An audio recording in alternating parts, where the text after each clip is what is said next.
হিন্দুদেরকে আদাব বলে সম্বোধন করা যাবে? বিসমিল্লাহির রহমানির রহিম। আলহামদুলিল্লাহ রাব্বিল আলামিন ওয়া বা'দ। সম্মানিত উপস্থিতি, হিন্দু আমাদের পার্শ্ববর্তী একটি ধর্মীয় গোষ্ঠী।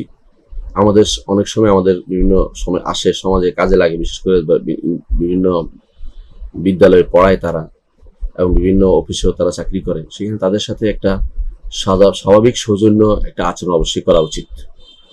একজন মানুষকে অপদস্থ করে কথা বলবে বা খারাপ বলবে, এটা কিন্তু মুসলিম সংস্কৃতি শিক্ষা দেয় না। তবে তাকে এটাও বলে যে মুসলিমদের কোনো কিছু তাদের সাথে শেয়ার করা যাবে না।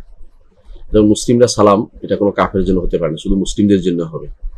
তো যেহেতু তাদের কাছে আদব অর্থাৎ শিষ্টাচার রক্ষা কথাটা তাদের কাছে প্রিয়, এবং এটা বললে আমাদের কোনো ক্ষতি হচ্ছে না, দিনেরও না দুনিয়ারও না, সেজন্য এটা বলে শিষ্টাচার শব্দটি ব্যবহার করে তাদের সাথে সৌজন্যমূলক কথাগুলি বলা যাবে, আদাব বলা যাবে, কোনো সমস্যা নেই। কারণ এর মাধ্যমে তার সাথে স্বাভাবিক সৌজন্যমূলক আচরণ করাই মূল উদ্দেশ্য। এর মাধ্যমে তার ধর্মের প্রতি আমার কোনো আগ্রহ বা ধর্মের বিরুদ্ধে কোনো প্রস্তাব কোনো কিছুই হচ্ছে না। সুতরাং আমাদেরকে এদের সাথে যে সমস্ত ভূমিকা নিতে হবে তার মধ্যে এটাই যে সম্মানিত কেউ থাকলে তাকে আদব বলা যাবে, কোনো সমস্যা নেই, এবং তাকে আদব বলে সম্মান করে। কিন্তু যেটা তাদের ধর্মীয় কোনো যদি কোনো থাকে, এরকম কোনো সিম্বল থাকে, সেটা ব্যবহার করা যাবে না।